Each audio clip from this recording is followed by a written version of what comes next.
Claressa gives him money. What? It was a card game. Is that what they were Position doing? that you're in because you've been getting them checks, girl. Yeah. Like $8 million. $8 million deal. From this bozo, while they playing on my phone, if that was my friend, I would be like, girl. Just call it what it is. You know, it's a paid hate train. Yo, what's up, fam? Welcome back to the channel. Today, we're diving headfirst into the wild drama Claressa Shields unleashed on The Breakfast Club. And listen to this, people cannot stop talking about it. So buckle up because this one's insane. She's out here claiming that Papoose, yes, the married rapper, is covering her mortgage, her car payments, and getting this, even her car insurance. Claressa gives him money. What? It was a card game. Is that what they would do with that? Yes. Well, I'm saying that's how they paint our narratives. But I will tell you something though. Pat pays my mortgage. He pays my car insurance and my car note. And what else do we do? I haven't paid for a flight or for a hotel in I don't know how long. Girl, this already sounds insane. But hold up, here's the kicker. Honestly, it just doesn't add up. From everything I'm seeing, this entire situation is giving major sketch vibes, and people are straight up side-eyeing it hard. Position that you're in because you've been getting them checks, girl. Yeah. Like $8 million. $8 million deal. I be cracking up. Hey, tell God your plans he left you. I said, God, I just want to get paid $1 million or more per fight. Just give me $1 million. God said, you want $1 million? I'm gonna give you 8. And I'm gonna give you $3 million signing bonus. And then I'm gonna give you this and I'm gonna give you that. I didn't listen. Tell God your plans. He laughed at you, man. That's a blessing. He told me I ain't know my worth. That's what God told me. But well deserved. But you know, people say with more money comes more problems. Yeah. And that trickles down to family too. Yeah, I am the algorithm. And let's keep it real for a second. When cash is flying around like that, people are immediately asking, where is it even coming from? Especially with all the chatter about Ray's involvement. From what I've been digging up, Papoose doesn't exactly look like he's stacking enough to cover all those bills. And don't sleep on this. There's a kid in the mix who deserves proper support. If that's falling through and it seems like Remy is carrying the financial load, girl, this drama could blow up into a serious legal nightmare fast. From this bozo, while they playing on my phone, if that was my friend, I would be like, girl, you just turned 30 years old. You are a world champion. You are accomplished. You have made it from out the ghetto, from the slums, from the depths of Flint, Michigan. You don't got no kids. You have your whole life ahead of you. Why are you attaching yourself to this 47-year-old man that doesn't have anything going, has no career, no job, no income, except for the income that he's claiming off of you, your percentage, because he's your manager? Got you out here talking, looking crazy. He's the one that don't want to sign, don't want to get his stuff out of his ex house. Doesn't be there for his child that he begged for, but telling you he wants another one. Now, let's break down how this could actually land in the courtroom, because that's when things get real. If it gets to that point, Papoose could seriously be on the hook for child support, especially if it's proven that joint funds were covering Claressa Shields' so-called mortgage, car insurance, and car payments. Courts don't play when kids are involved, and cases like this get picked apart piece by piece. So here's the tea. Claressa Shields is basically saying Papoose bankrolls her entire lifestyle, like she doesn't even need her own money. And immediately the question pops up, where is this cash even coming from? Because honestly, the math just doesn't check out. And let's not forget, he's still legally tied to Remy, meaning all finances, obligations, and even debts are still connected. Add in whispers about unpaid property taxes and liens, and suddenly this whole saga looks way messier. Creditors aren't just sitting back, they're about to start asking questions fast. Seriously, if he really has the cash to splurge on luxury bills like that, then why are unpaid debts still hanging over him?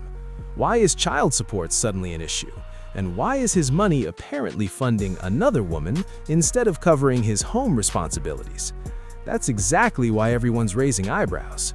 See, this is what happens when someone talks way too much. Details start slipping, and the story stops making sense quickly. Sometimes it's smarter to just sit back, stay quiet, and let the chaos unfold.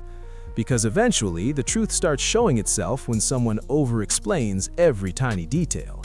It just screams they're trying to cover something up or control the narrative. Just call it what it is. It's a paid hate train.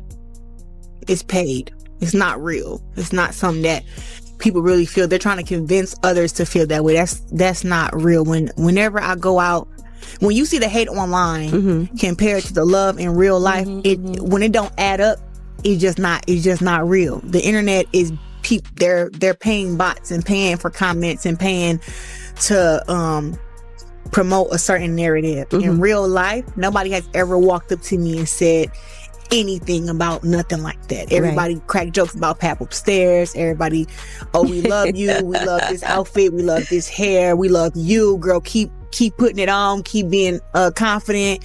Don't let them break you. Like, they see what's going on online, but they also know up in real life, that's just not. Let's keep it real. When someone asks a simple question, you hit back with a simple answer. One question, one answer, move on. But Claressa Shields, she goes completely overboard, making everything feel way too extra. And when that happens, it starts looking less like honesty and more like she's trying to sell a story that might not even be real. Here's the real deal. By saying all this, she's painting Papoose as the ultimate provider, handling everything. But people aren't buying it, because suddenly it flips. Now it looks like she might actually be the one dropping big money on him, and that twists the entire narrative. And don't forget that whole card game situation. This wasn't some random, store-bought thing. She literally designed it herself. Every card choice, the money, the favors, the actions, all hers. So when you hear about $1,000, $10,000, writing songs, hitting the gun range, these weren't just ideas, they actually happened. So how is that just for fun? That's when people start questioning everything, because the story keeps twisting and it's nearly impossible to tell what's real and what's not. Right now, the inconsistencies are screaming and everyone is watching closely. At this point, I'm not buying a single word Claressa Shields is saying. Honestly, it raises even bigger questions about her entire story and how consistent she's actually been over time. When someone's tangled up in this many contradictions, people start wondering if this pattern goes way back, long before any of this hits the public. Let's be real, stories like this don't just magically appear. If things aren't adding up now, it's fair to question what else might not have lined up in the past. That's why everyone is going back, dissecting every single thing she said piece by piece to see what holds weight and what doesn't. And here's another thing, how she presents herself versus what she actually claims. She keeps throwing around numbers like $8 million, but at the same time, there's this story about someone else covering her mortgage, car note, and insurance. That contrast alone has everyone scratching their heads. Think about it. If she really had that kind of money, why would those bills still be floating around? Most people in that position would have them sorted or structured differently. Even if payments exist, they'd likely be managed well ahead of time without someone else stepping in. Put it all together, and it's the gaps that really stand out. That's exactly why people are questioning the narrative harder than ever. Something just isn't adding up, and it's obvious. If Papoose really is covering all these bills, he could be in serious legal trouble, especially when it comes to making sure his child is properly supported. That's not something the courts take lightly, period. Situations like this can blow up faster than you think. And let's keep it real for a second. The story just doesn't line up with what people have seen over time. If Papoose really had the cash to cover all these massive bills, then why wasn't that same energy there during his previous situation with Remy Ma? That's when the doubts start piling up loudly and are impossible to ignore. Now, people are calling out what they see as huge inconsistencies, and it's making the whole saga look shaky. There's a growing vibe that the story being spun is exaggerated, or maybe not even fully accurate. That's why more and more people are questioning everything instead of just taking it at face value.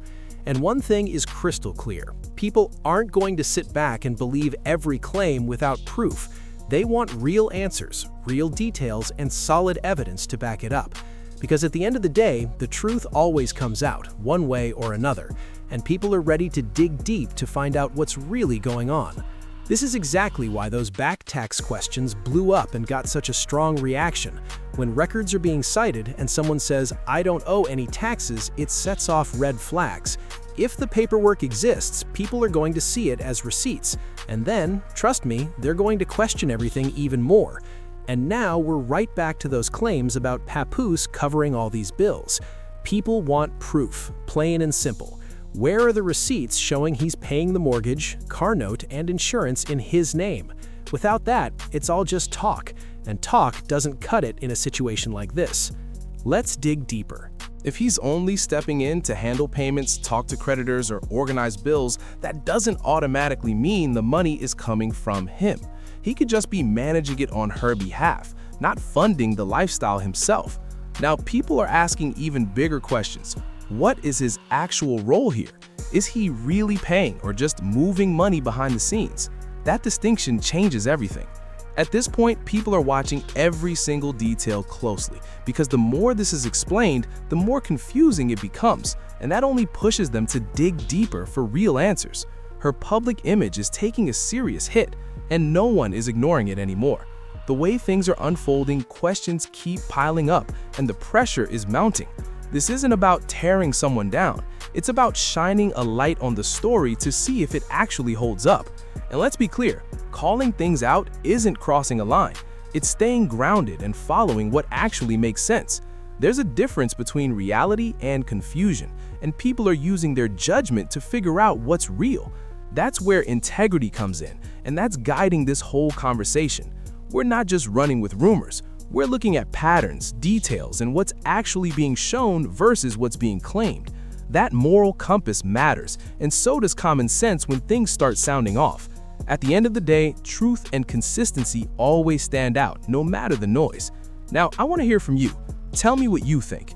Thanks for watching, and make sure to subscribe to my channel.